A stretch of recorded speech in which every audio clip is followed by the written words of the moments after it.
Take yourself back to 1981.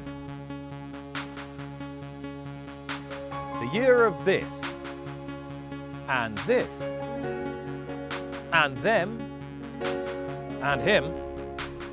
All-time great Shergar won the Derby. And it's Shergar in the lead, Shergar from scintillating air in second place. Chariots of Fire and its theme tune ran away with the Oscars. Da, da, da, da, da, da, da, da, da, da. And in October, Dalham Hall Stud was bought by Darley. And so, 40 years ago, it began. It's coming. Dubawi wins it nicely. Standing as a stallion here at the time was Shergar's sire, great nephew. The farm came with 10 broodmares. One of those was in foal to the champion miler Chris. Her name was Oh So Fair. And the resulting produce was one of the great race mares of the modern era, the 1985 Triple Crown winner, Oh So Sharp. Oh So Sharp wins the ladder. 10 years later, with the stud having grown to some 2,000 acres, the European champion 2-year-old Machiavellian had covered his first book of mares. To celebrate a successful season with his 40 shareholders, a lunch was planned, coinciding with July week at Newmarket. And so 30 years ago, what amounted to the first Darley Stallion parade took place. It's changed a bit over the decades. More stallions, bigger marquees, a 3-day affair, alternative entertainment, an ever more imaginative menu, and the pandemic is changing it again in 2021. The 30th parade, on the 40th anniversary of Darley's ownership of Dalham Hall Stud, is taking place online. 25 years since Darley first sponsored the July Cup.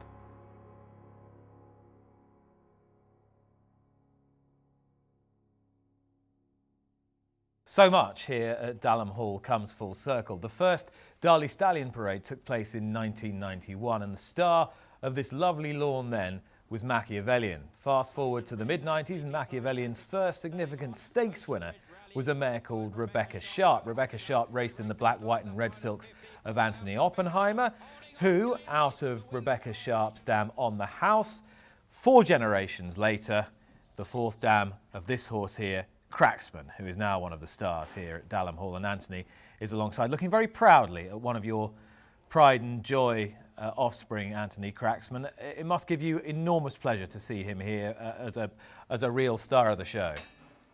I think it's fantastic. I mean, he certainly deserves it, because he was a very good, very good racehorse indeed. Rebecca Sharp was a brilliant mare, and then Machiavellian, obviously the stallion. But now we've got this Frankel horse, who is really a brilliant racehorse, and his stock looking very attractive indeed at the moment. We had Tattersalls visiting us to look at our yearlings, and they said that, unprompted I have to say, that they thought the Cracksmans looked some of the best horses they've seen for a long time.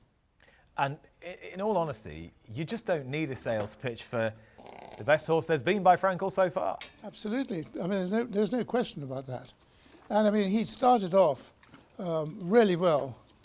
Won as a 2-year-old, but he was a bit immature because he was a later foal than some of the other stallions.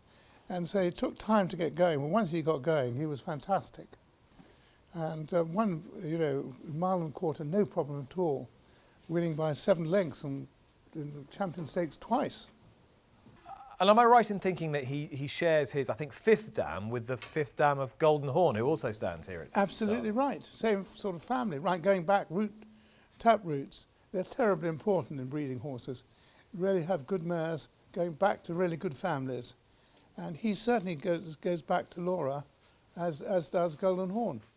And the man who's knew this horse perhaps best as a youngster, James Frank, is with us now, because he runs your Hascombe stud. Absolutely. Just down the road here in Newmarket. James, welcome.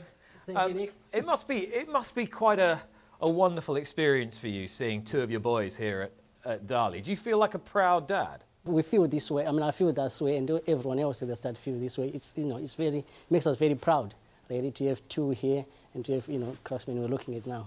So tell me about this horse as a foal. When you first clapped eyes on Cracksman. Well, when he was born in the early hours of the morning, and the next morning when we walked in there, looked at him as a cracking-looking Franco 4. you know, we were quite pleased, and he actually saw, you know, growing. He was quite a lovely foal, you know, in the field. You could see, you know, there was something special about him, but we didn't know he was going to be a champion, but there was something really special and eye-catching that we always kind of resonate with. Yeah, no, he was a lovely foal.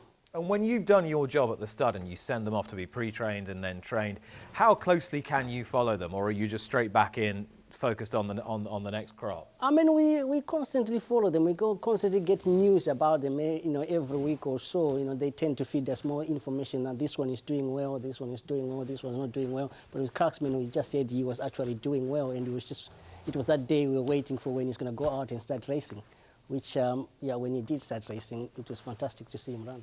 When he came to stud, we brought him to Hascombe stud on the way from the training stables, so he could go round, all the staff could see them, and all the local people who knew the horse could see him before he retired to stud here. He had great power. He has great power, this horse. And he was a horse that people will think of as staying on well in those two signature performances at Ascot. But he had significant speed as well. Female line actually is very, very fast, much faster than people realise. And Anthony, going all the way back down that female Yes. side, it's the Nasrullah family, if we're going really deep into the roots. That's a very long way back, yes, Yeah. you're quite right. And I'm guessing that is where actually you've got not just great galloping power, but also great speed. There's much more speed than an average stallion has, because she's got the sort of Guineas winner in there, 1,000 Guineas winner, but also very fast, well-bred horses. So I think he will be, he'll do very well, I think. And it's a very, very important year for this horse, because those first yearlings are going to hit the sales ring. How do you feel? Well, I'm very pleased with the yearlings.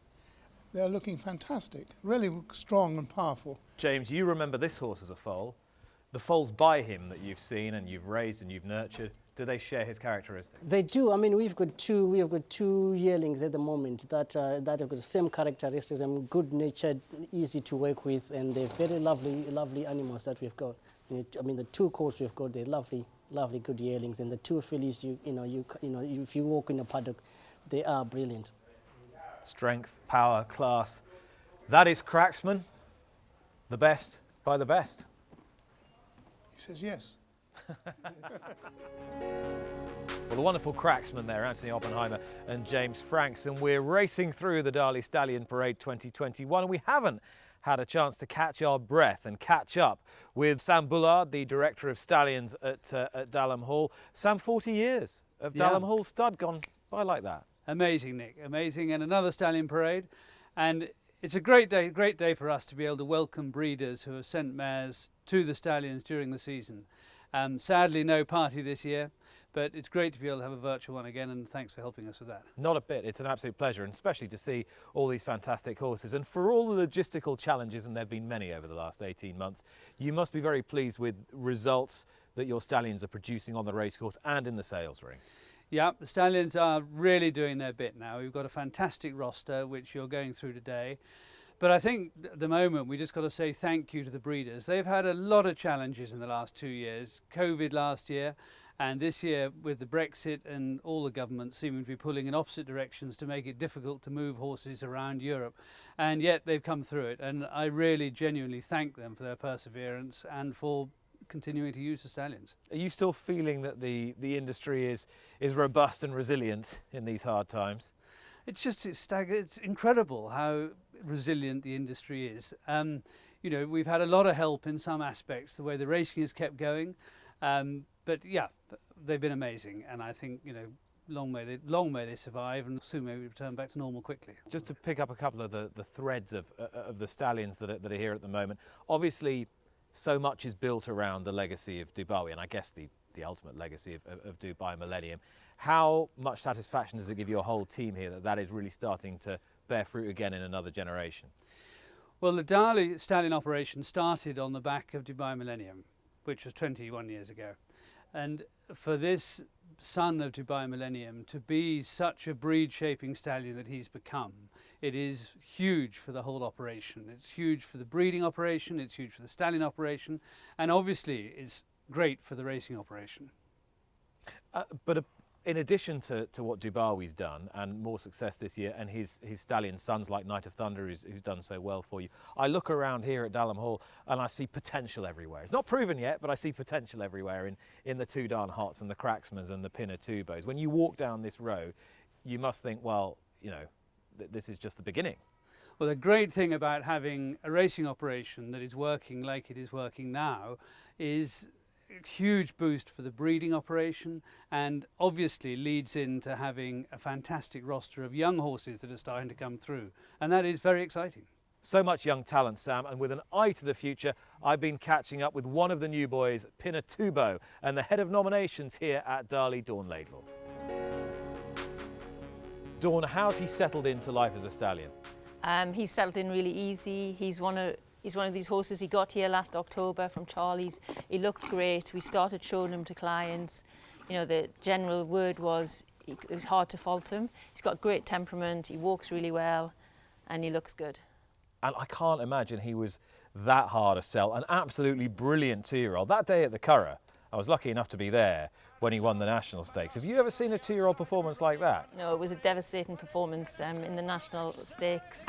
And he'd been on the go since May. He went right through to October, unbeaten as a 2-year-old.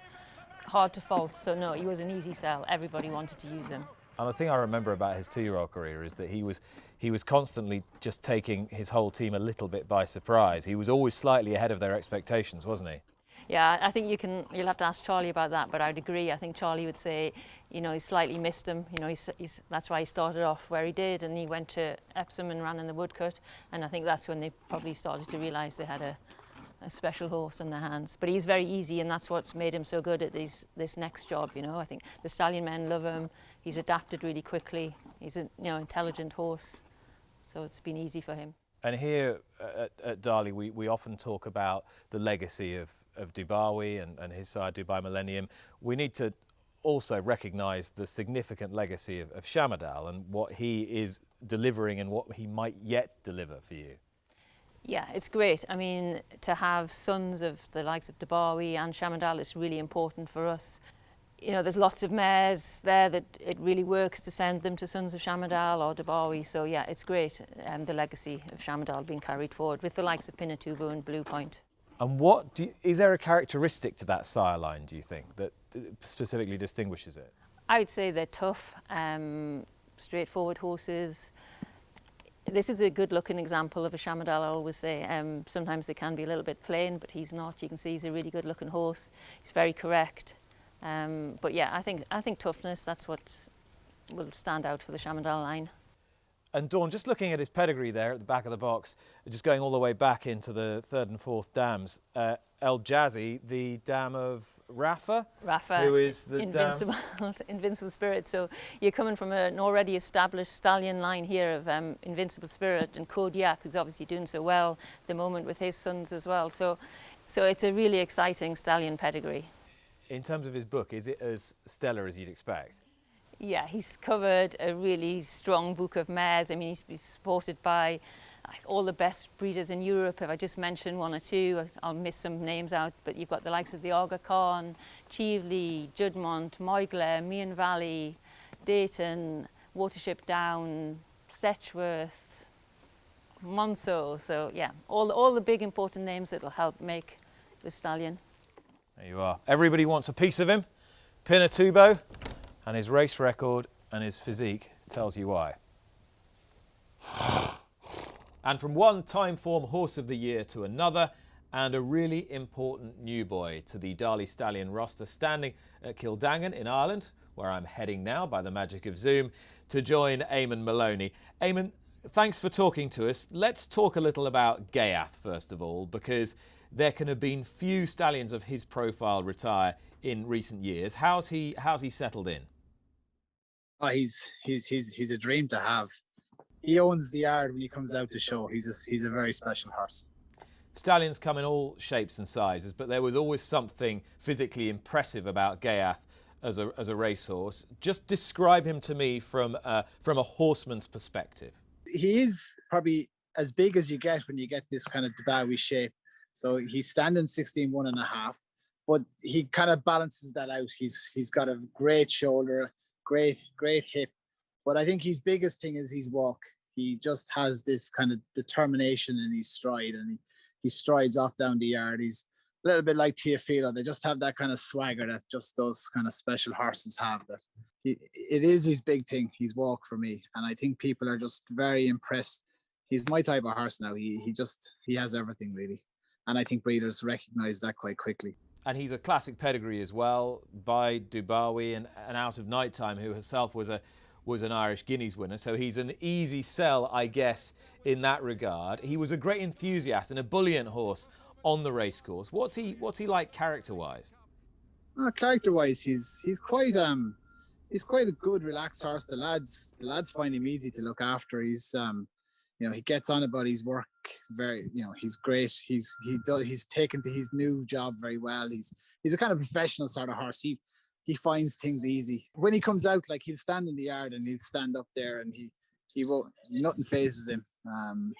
He's a very relaxed horse, and he was always like that now, because we saw him several times as a young foal in Mrs. We went to see him in Mrs. Wells, and he kind of had presence. There was a bit of silence that first day he came around the corner in Springbank, and Dermot Weld was standing there, and he knew the reaction that was coming, and Ghaiyyath strode around the corner with nighttime, and there was a bit of silence as he strode around a little circle in Springbank, and I wasn't surprised he made what he made as a foal.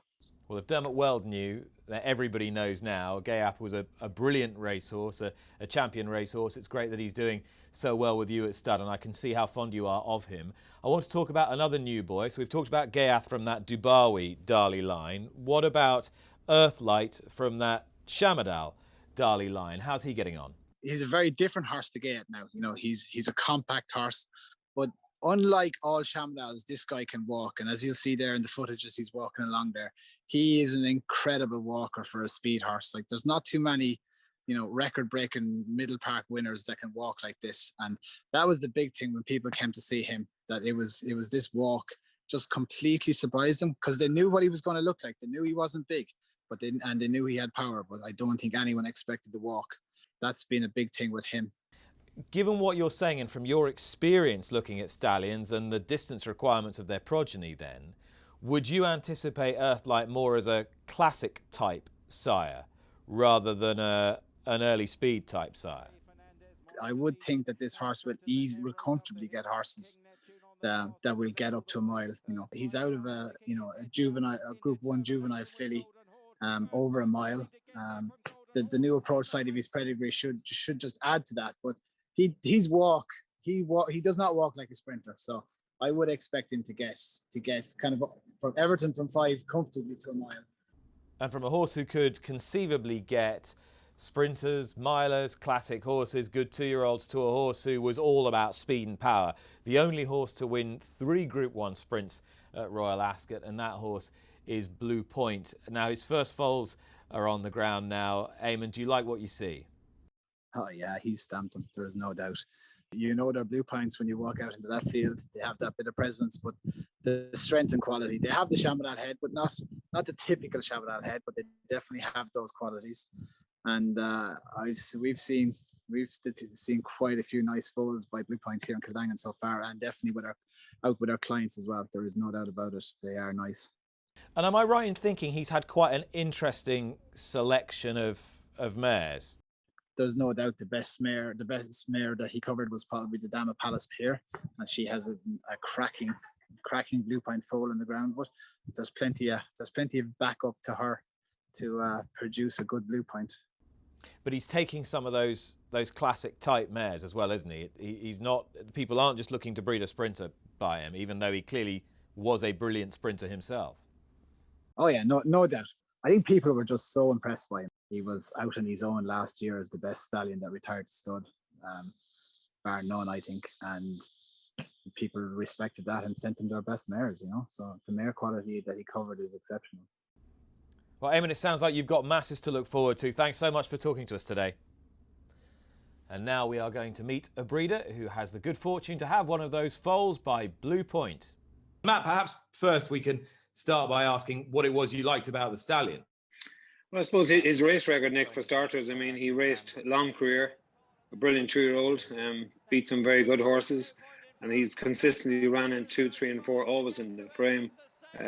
So we were very keen to use him anyway, and then we went to see him, obviously with Harry, and absolutely loved him. I mean, beautiful looking horse, very correct, lovely deep rich colour, good hind leg. I mean, everything about him was what we'd hoped it would be, and we sent 2 mares from the farm to him.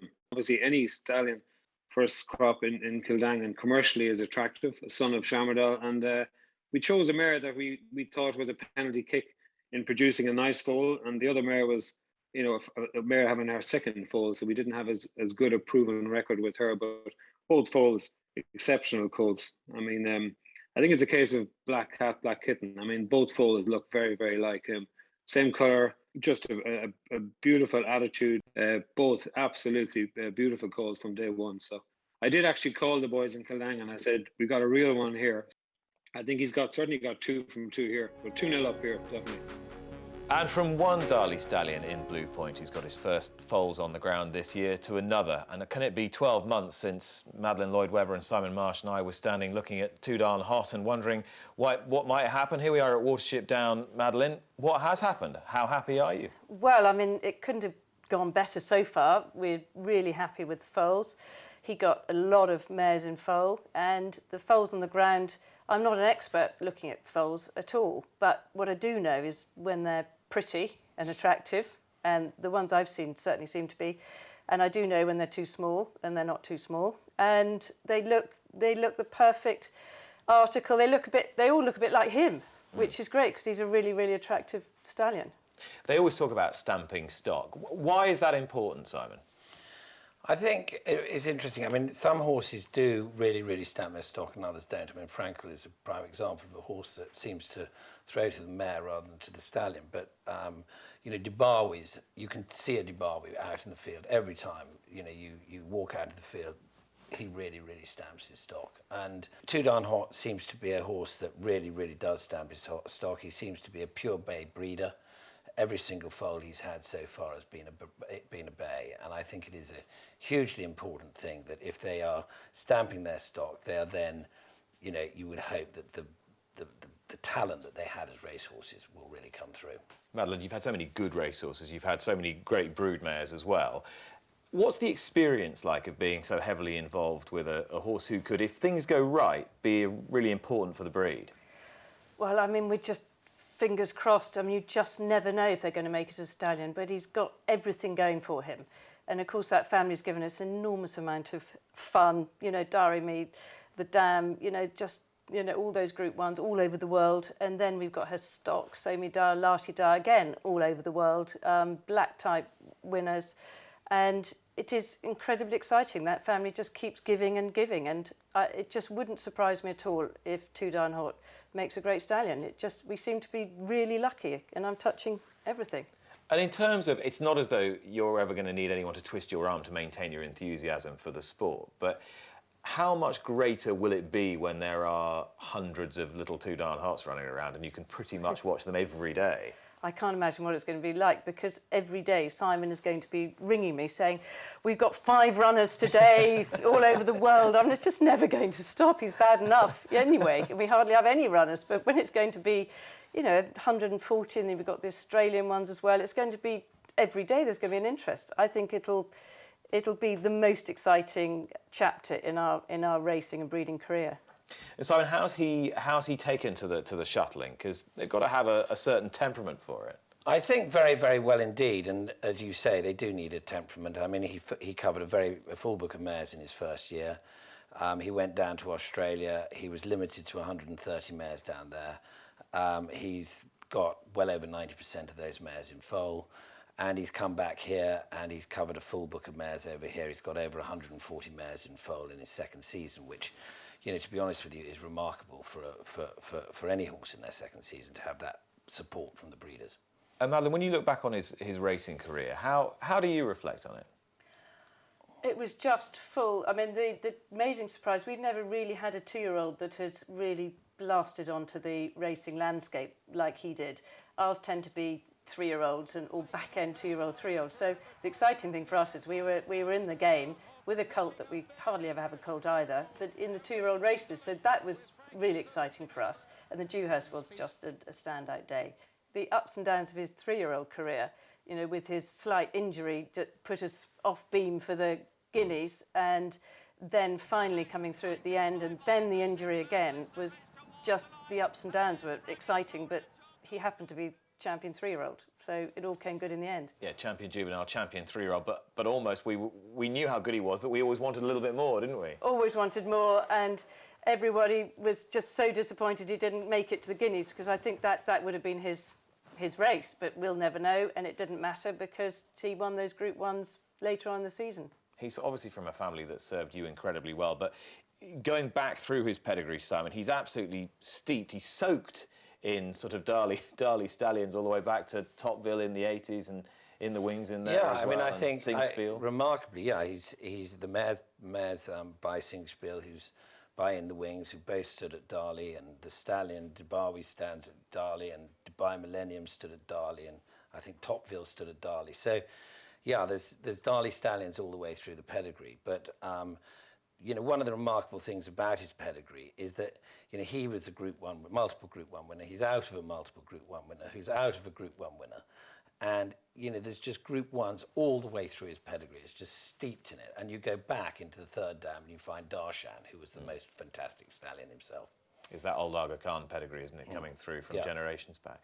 Madeline, last year you were talking about Tudon Hot's physique and saying how much he reminded you of Derara, and how that, and she was the first mare that you could have got together to form this. She was one of our first foundation mares we bought, and Simon's in Ireland, and we managed to buy her out of a Aga Khan draft, and she was very similar, small, neat, strong, very well balanced, beautiful head, and so I think the combination of her and Dubawi, you know, you've just got this perfect specimen. I mean, you can't fault him on his conformation. And in terms of the mares that you're really supporting him with, Madeline, you've got some quite exciting new additions to the stud. Yes, that's right. I mean, we bought some mares to send to him. I think we've got 4 foals, and we've got 5 mares going to him. So we're supporting him with our own stock, but we also bought some mares specially to go to him last year, and they're in foal. We got foals from them, and one's in foal this year. Exciting new mare called Gale Force that there's a slight update on that. That's a tremendous understatement. A slight pedigree update as she throws you the impressive Irish Derby winner. The Irish Derby winner said that's a bit of a coup for us. And so, again, we probably wouldn't have bought that mare if we hadn't got Too Darn Hot. So it's amazing how things work out. You're right, he really has been the gift that keeps giving, even to this point. Even to this point. So it's incredibly exciting to see our own foals by Too Darn Hot in the field. What do you think, Simon? I think we are very, very lucky to have him. Hopefully he will be as successful as we believe, and a lot of other breeders out there believe. He was a brilliant champion miler, but the pedigree itself is steeped in staying blood as well. So I don't think that he will be just an out-and-out speed stallion. I think he will get horses from every distance, like his father, Dubawi. Dubawi's a miler. He can get horses that are sprinters. He can get milers, horses that stay over 2 miles. So I think Too Darn Hot will fit into that category very easily. Don't put him in a bracket. Yeah, I think he will transcend that. What have you found in terms of people sending you the mares? What sort of mares have they been sending him? Obviously, you take good ones, but I think it's been a real cross-section. I mean, I think we've been, you know, he's covered a lot of Galileo mares and, you know, Shamadal mares and Fastnet Rock mares, and, you know, and then quite a lot of people actually have sent him Dalakani mares, which is inbreeding to Delsey, which is the dam of Derara. So that's quite interesting in itself.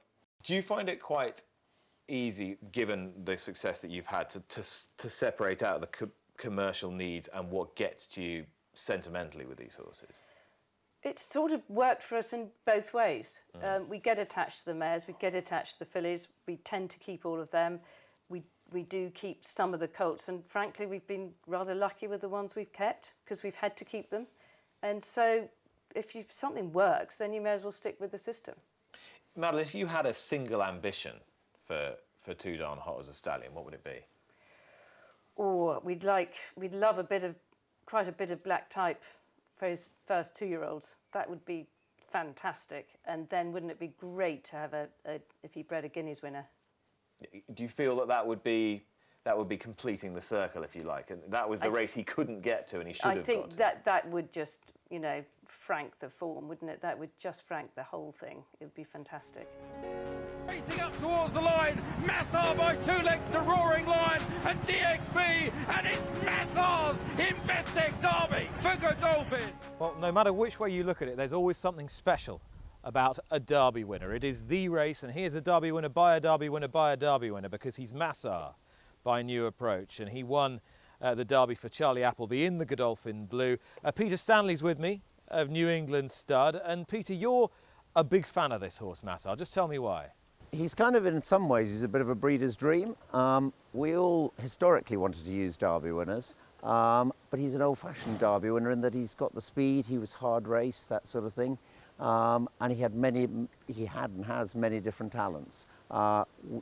Breeders nowadays, commercially, we've got to use horses that are 2-year-olds, that are precocious, and he's got it all. He's not one of those backward Derby winners. He was unusual, he was an impressive winner early on. He was able to run at Royal Ascot as a 2-year-old. He's a group winner over 7 furlongs. So he's exactly the kind of horse that we'd like to use, because he's capable of getting us a classic winner, but he should be commercial in the sales ring, which is what really excites us, as well as breeding a good horse.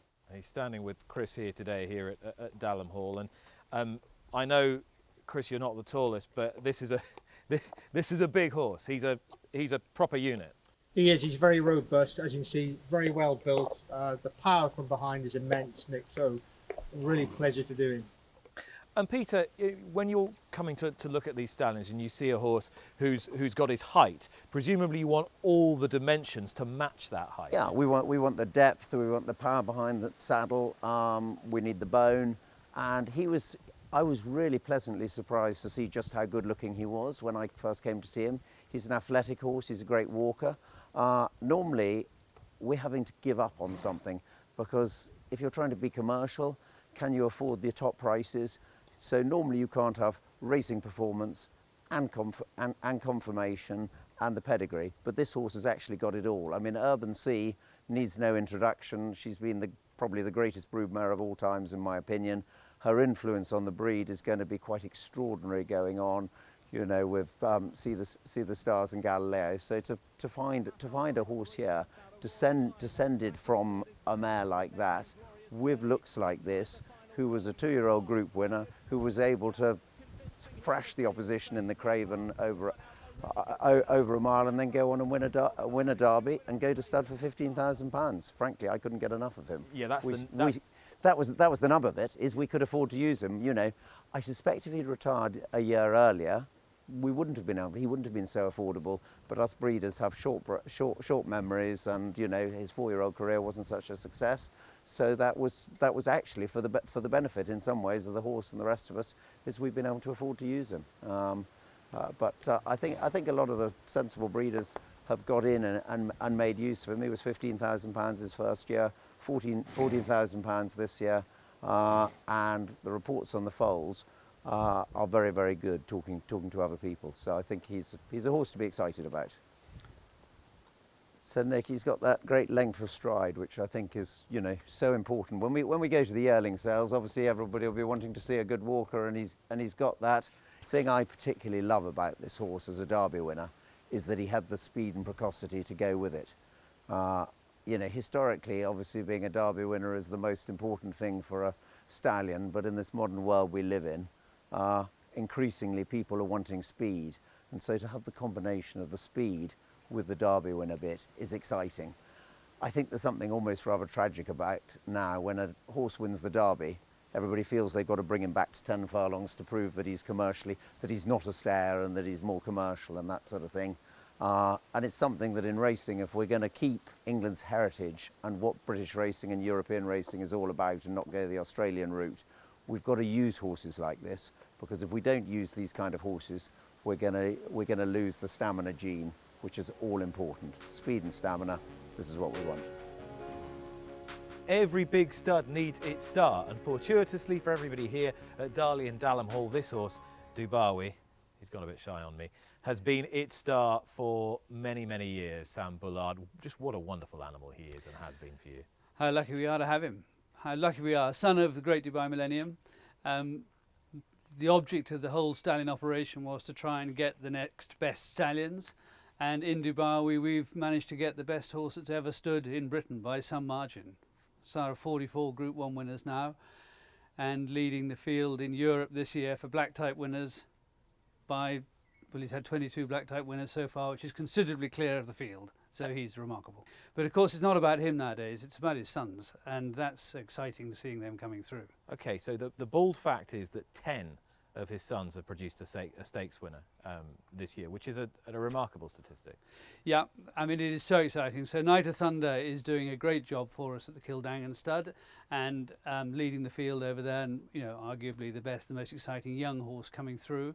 But then over here we've got the likes of Too Darn Hot, who is standing here now. I mean, how exciting is he with his pedigree and everything else, and his foals, first foals we're looking at this year. Very exciting. We've got Postponed, who's got his first runners here, and then back to Ireland. He's had a winner already? He's had a winner already. Yeah. He's had a winner already. And then back to Ireland, and we've got just a world champion that Charlie Appleby trained, homebred Ghaiyyath, another son of Dubawi, who the sky's the limit. I mean, he could be anything. So it is a really exciting time for the sons of Dubawi. And you started this conversation by mentioning Dubai Millennium and evoking his spirit. It's quite extraordinary to think that that brilliant but ill-fated horse who only had half a season covering before he sadly died here at Dalham Hall, he's now almost a footnote in this horse's story and Dubawi's story. He is, I mean, Dubai Millennium is responsible for shaping the breed, and that's what top stallions try to do, but it is all through him. Yeah, and Dubai Millennium himself, you just arrived here at Darley when he came to stand here. Yeah. The buzz around the place when he first retired as a stallion must have been pretty significant after what he'd done on the racecourse. He was an extraordinary racehorse, and for the first time, we realised that, you know, there was a huge demand for a horse of his level from breeders in America and breeders all the way around the world. And so we learned a lot because of him, and a lot of the journey was planned because of what he'd done. And much of the sort of European bloodstock success post-war has been based on introducing a new strand of blood, and I guess that's what you did with Dubai Millennium, being by seeking the gold, but from that brilliant Fall Aspen family. Absolutely, and I mean, our other great family is Shamadal, and you know, so that's the Stormcat family, and that's doing a great job, and we're seeing several of his sons in the Stallion Parade as well. So no, these families are important to keep them going. Okay, so history's going to judge Dubawi obviously really, really well, but what do you think people are going to say in generations to come about the characteristics of his sons and his progeny? I often get asked what makes him stand apart from everything else, and there's no doubt it's what you can't see. There's no doubt it's in his head, and he just passes on the most amazing temperament, the most incredible will to win, and they're tough. They're tough. They want to help. They want to win. It's funny, isn't it? Because he is a racehorse. He had a bit of character about him. His progeny and his stallion son seems to be imparting this real will to win, this incredible determination and genuine. Yeah, and funneling that character in the right direction is what he's done, and they don't often get beaten in a photograph. And they can be big, they can be small, they can be medium-sized, but they can all run. Yeah, I mean, definitely we've got different shapes and sizes here, and no one is to say which one is the right shape, and that's a great thing too. But of course, one of his strengths is that he has winners over every distance, and so inevitably you get different types of horse, different types of son and daughter, because they're winning over all the distances. Well, with every stallion you seek a great legacy. Very rarely do you get it, but in this chap you most certainly have. Caravaggio trying to come stand side. Harry Angel though leads Lamato and Intelligence Cross. Brando flashing home. It's Harry Angel that wins the July Cup. So it's 25 years, would you believe it, since Darley first sponsored the July Cup, widely considered to be Europe's premier sprint Group 1. And Godolphin's own July Cup winner is to my right here, Harry Angel, and by God, he was brilliant that day for Adam Kirby and Clive Cox. Gareth now looks after Harry Angel here at Dalham Hall. He looks like everything he was on the racecourse, all power, speed, pace, bit of a coiled spring, Gareth. Yes, he is. He's very enthusiastic in everything he does, and he's covering duties now. He is, as you would have imagined, coming from the racecourse, being so busy, and he goes into the covering barn, does his duties efficiently. He's brave, everything he was in the racetrack, yeah. Do you enjoy him? Have you enjoyed being with him? Yeah, he's a great character. He's just fun to be around, you know. You can see him for yourself. He's just a joy to look after a champion like him. And a real alpha? Yeah. We have to come to an agreement. He tries to be alpha, I try to be alpha, but yeah, we find a middle ground. But that's the way you have to do it, isn't it? When yes, when you're dealing with a stallion, you have to keep their character but harness it, yeah? Yeah, and I was told from a young age, less is more with horses, and it's the same. I find it's a great way with stallions is do as little as you can to get by and have them looking as well as you can, but you don't want to be antagonising them, you know. They deserve to be looked after as well as a champion should. And he was a real sprinting champion as well. His pedigree's up here on the wall by Dark Angel, that great sire line out of a mare by Cadeau Genera himself, a wonderful sprinter, wonderful Group 1 sprinter trained by Alex Scott, and the family going all the way back with some famous names. Just in terms of how you keep horses like him in routine, is it as important as keeping a racehorse in training in routine? Yeah, I think routine's very important to stallions in particular. So Ken would feed at 5:45 every morning. Then we would come in, the lads come in around 10 to 7, get the bridle on, muck them out, groom them ready for a covering session at 8. Well, now, would he take a good groom? Would he be happy with a good groom? Yeah, you don't want to go over the top. I always think 10 minutes is plenty, a couple of times a day, and he does himself very well. He's a good eater, and just looks after himself. So, yeah, he doesn't mind being groomed at all. And so in covering season, which is between February 14 and I suppose nowish really, isn't it? Yeah. How many mares would he generally cover a day when he's busy? 2 or 3 a day when he's busy, yeah. And he does it no hassle whatsoever.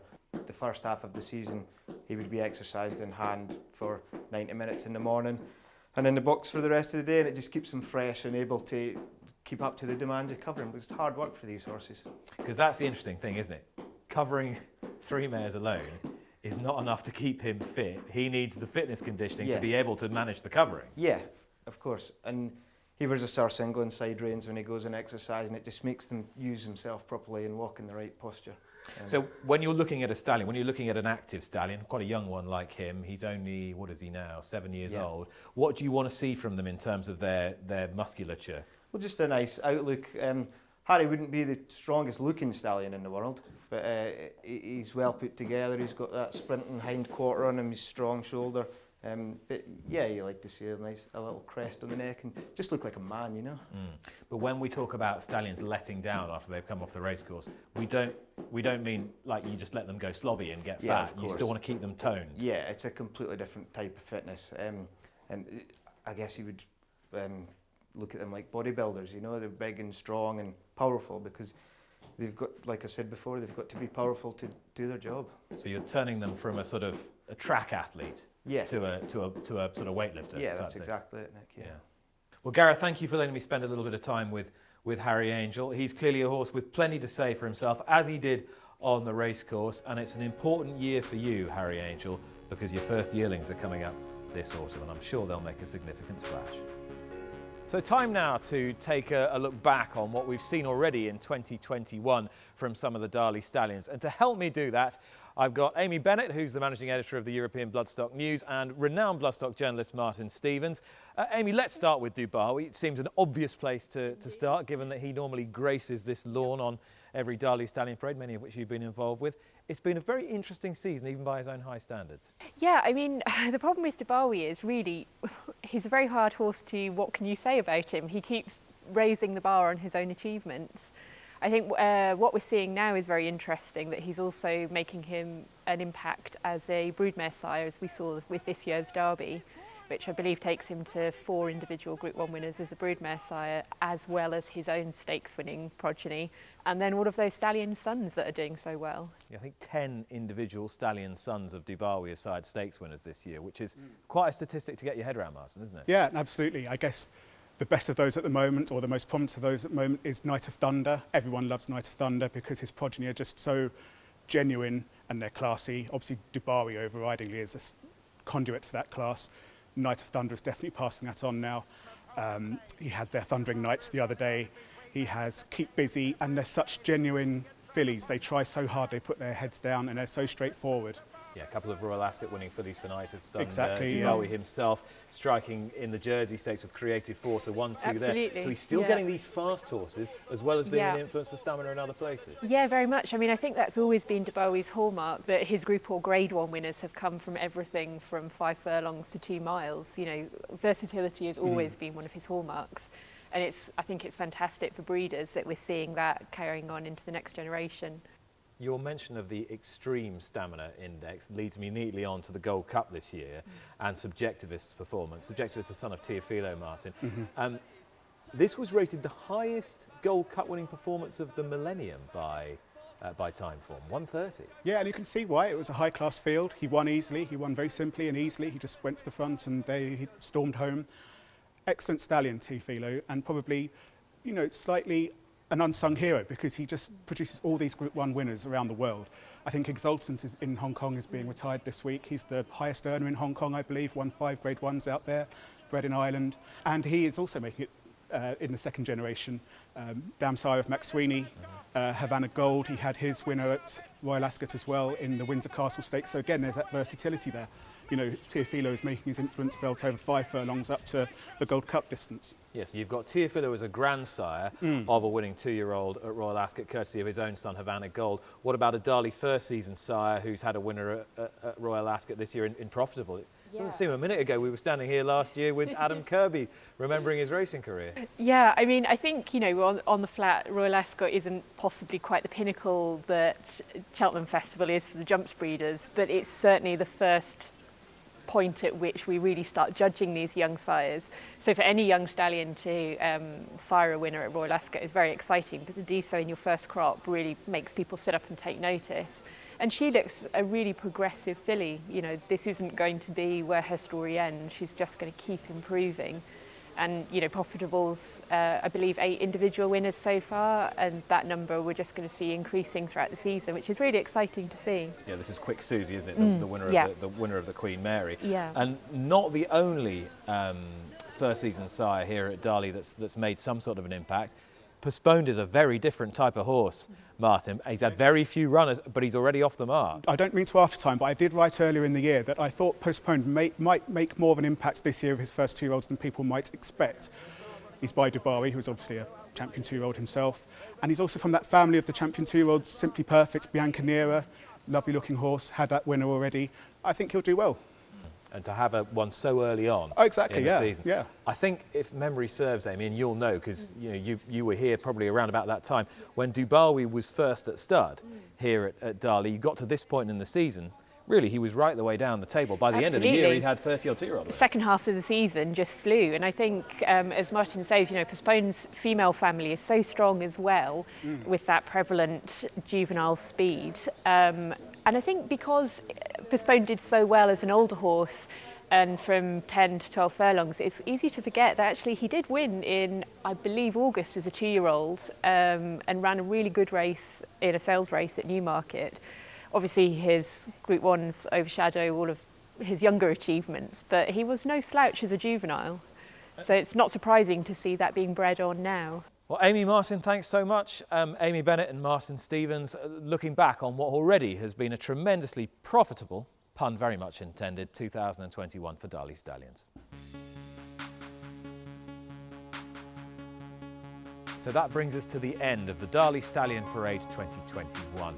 I hope you've enjoyed it. How could you not? Wonderful horses in spectacular surrounds, both here at Dalham Hall and over with our friends and colleagues at Kildangan Stud in Ireland. Not every horse who races in the Godolphin Blue makes it here as a stallion, but many have varied and fascinating careers away from racing. And we'll leave you now for 2021, but we'll leave you with 4 such talented animals who have excelled in other spheres as part of Godolphin's Lifetime Care programme. Bye-bye.